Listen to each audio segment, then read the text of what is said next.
La salvación es un tema central en la teología cristiana y se refiere al acto de ser rescatado del pecado y sus consecuencias. La doctrina de la redención a través de Jesucristo es fundamental en el cristianismo y se basa en la creencia de que Jesús, como el Hijo de Dios, vino al mundo para salvar a la humanidad de sus pecados. El pecado es visto como una separación entre el hombre y Dios. En la teología cristiana, el pecado original se refiere a la caída de Adán y Eva, que introdujo el pecado y la muerte en el mundo, Génesis capítulo 3.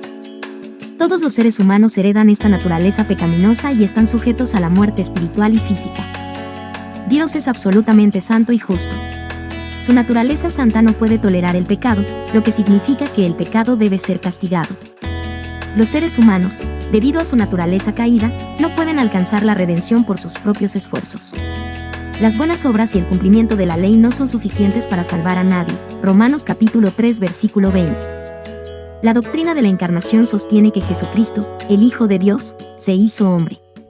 Él es plenamente Dios y plenamente hombre, Juan capítulo 1 versículo 14. Como hombre, Jesús pudo identificarse con la humanidad y asumir sus pecados.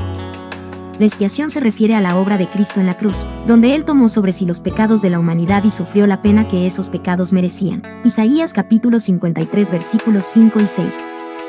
Este sacrificio fue perfecto y suficiente para satisfacer la justicia divina y reconciliar a la humanidad con Dios. Hebreos capítulo 10 versículos 10 al 12.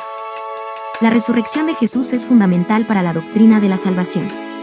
Su victoria sobre la muerte demuestra que su sacrificio fue aceptado por Dios y garantiza la resurrección de los creyentes. 1 Corintios capítulo 15 versículos 20 al 22.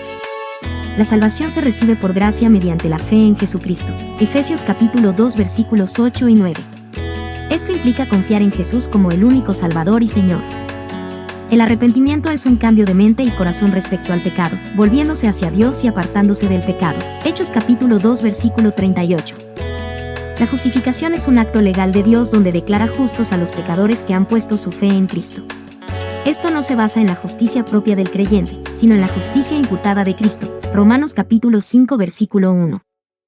La santificación es el proceso continuo de ser conformado a la imagen de Cristo, viviendo en obediencia y creciendo en santidad. 1 Tesalonicenses capítulo 4 versículo 3. Es obra del Espíritu Santo en la vida del creyente. La glorificación es la culminación de la salvación, donde los creyentes serán transformados completamente a la imagen de Cristo y vivirán eternamente con Dios. Filipenses capítulo 3 versículos 20 y 21. La doctrina de la redención a través de Jesucristo es el corazón del Evangelio cristiano. Es un acto de amor y gracia de Dios, quien, a través de la vida, muerte y resurrección de su Hijo, proporciona un camino para que los pecadores sean reconciliados con Él. Esta doctrina no solo trata de la liberación del pecado y la muerte, sino también de la restauración de una relación personal con Dios y la promesa de vida eterna. La salvación en Cristo no se limita solo a los seres humanos, sino que también abarca toda la creación. La Biblia enseña que la creación misma espera ser liberada de la corrupción y entrar en la libertad gloriosa de los hijos de Dios. Romanos capítulo 8 versículos 19 al 21. Esto sugiere una visión cósmica de la redención, donde el propósito de Dios incluye la restauración de todo el universo. Jesús no solo salva individuos, sino que también transforma culturas y sociedades. La influencia del cristianismo a lo largo de la historia ha traído cambios significativos en diversas áreas como los derechos humanos, la educación y la atención a los pobres y oprimidos. La salvación tiene un impacto práctico y tangible en cómo las sociedades funcionan y en los valores que promueven. La proclamación de Jesús sobre la llegada del reino de Dios, Marcos capítulo 1 versículo 15, está íntimamente ligada a la salvación. El reino de Dios representa la soberanía de Dios establecida en la tierra, donde la justicia, la paz y la santidad prevalecen. La salvación, entonces, es la entrada a este reino y la participación en su expansión y manifestación en el mundo presente. La salvación no es solo un asunto individual, sino comunitario. La Iglesia, como el cuerpo de Cristo, es la comunidad donde los creyentes viven y crecen en su nueva identidad en Cristo. 1 Corintios capítulo 12 versículos 12 al 27. La experiencia de la salvación se vive plenamente en el contexto de la comunión con otros creyentes, a través de la adoración, el discipulado y el servicio mutuo. La Biblia también presenta la salvación como un misterio revelado en Cristo, Efesios 3:6. Este misterio incluye la inclusión de los gentiles en el plan de redención y la reconciliación de todas las cosas en Cristo, Colosenses capítulo 1 versículo 20.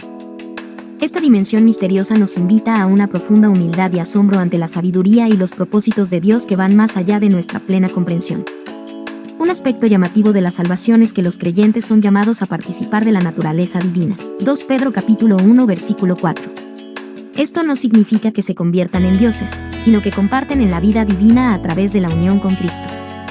Esta participación transforma la vida del creyente y lo capacita para vivir de una manera que refleja el carácter de Dios. La salvación también impulsa a los creyentes a participar en la misión de Dios, Missio Dei, que es llevar el mensaje del Evangelio a todas las naciones. Mateo capítulo 28 versículos 18 al 20. La Gran Comisión no es solo una tarea, sino una extensión del amor redentor de Dios hacia todos los pueblos y culturas, invitándolos a experimentar la vida nueva en Cristo. La salvación incluye la promesa de un nuevo cielo y una nueva tierra, donde no habrá más muerte, llanto, dolor ni sufrimiento. Apocalipsis capítulo 21 versículos 1 al 4. Esta esperanza escatológica ofrece consuelo y motivación a los creyentes, sabiendo que el sufrimiento presente no se compara con la gloria futura que será revelada. Romanos capítulo 8 versículo 18.